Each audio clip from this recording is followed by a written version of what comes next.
This is Vicki Romaine with Cheerful Greetings, and today we're going to do a flip through my book of pockets.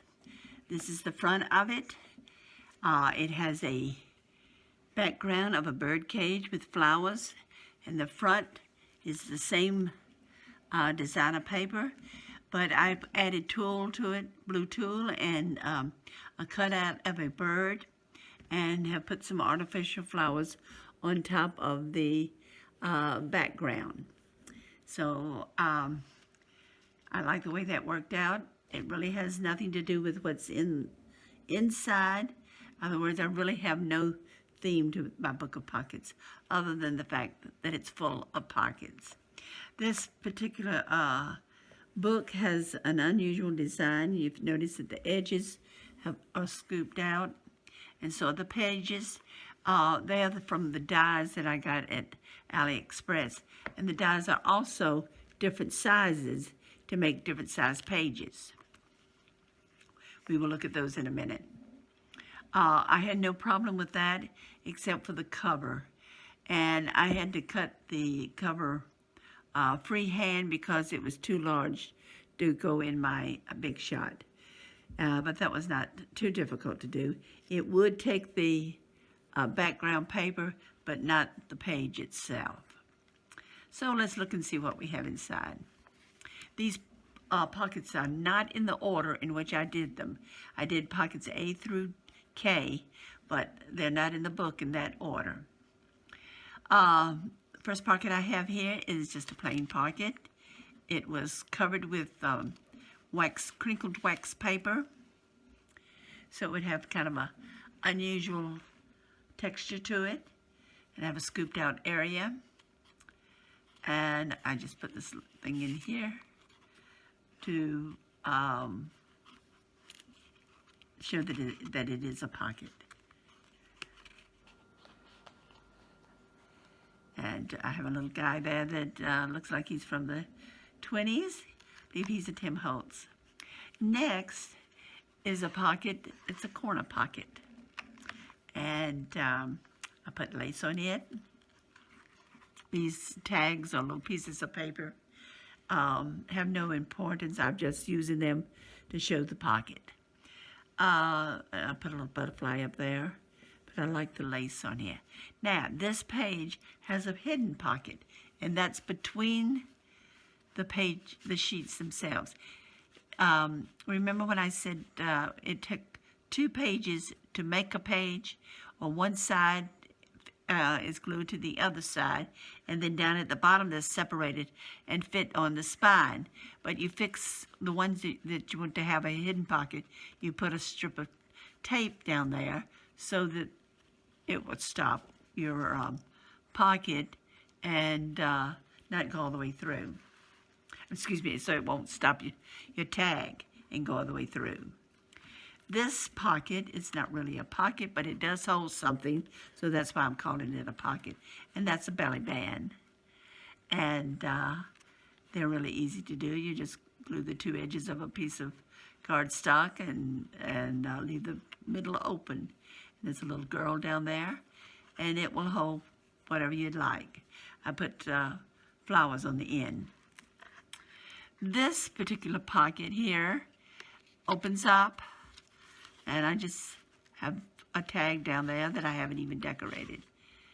And it is hidden away from you when you open up the page, but it closes, and I have it being held by the 2 leaves and part of the flower. This pocket is what I call a wrapped pocket.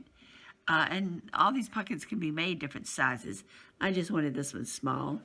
It holds a little ticket. And it has a flower on the front with 2 feathers. And I put the feathers on there because I have some birds up here at the top.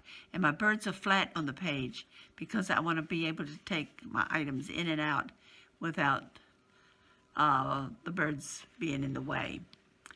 This is what I call a tubed pocket or a cylinder pocket, and it will hold a long tag.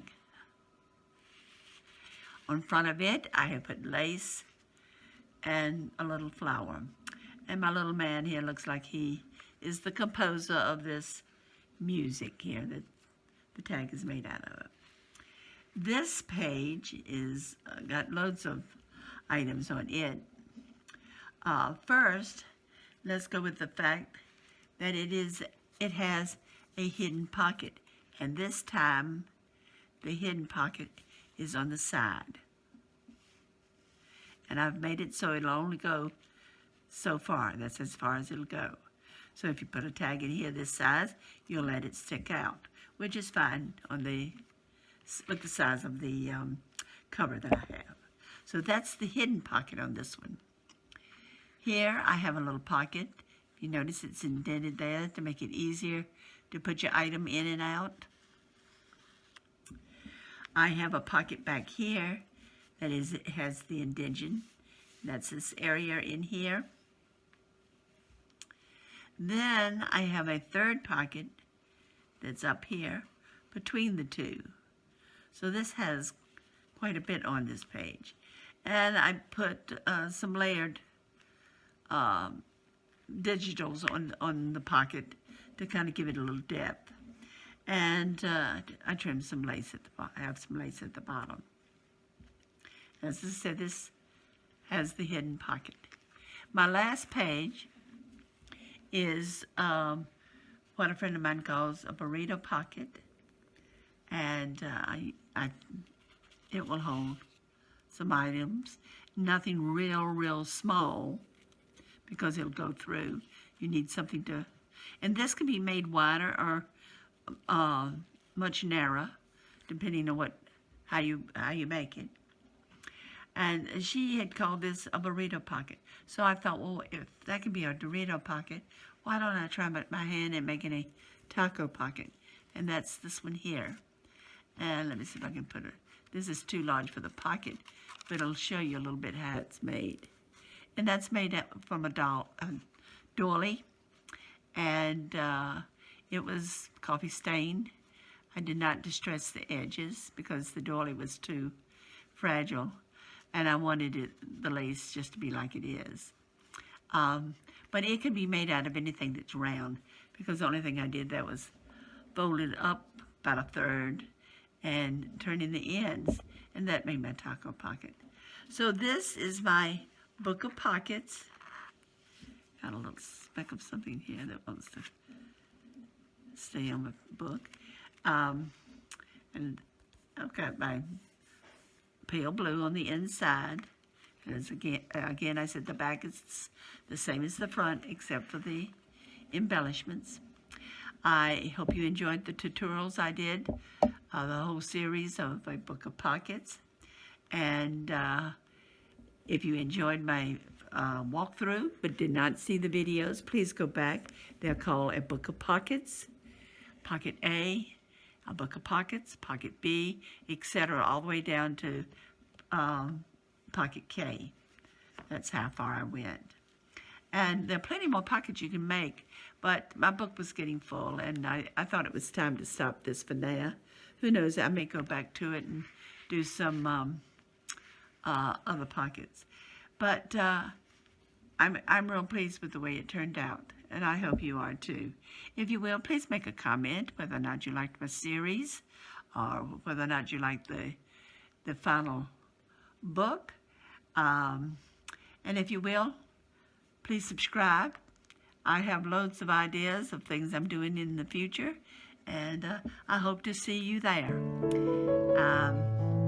Have a great crafting day. Talk to you later. Bye.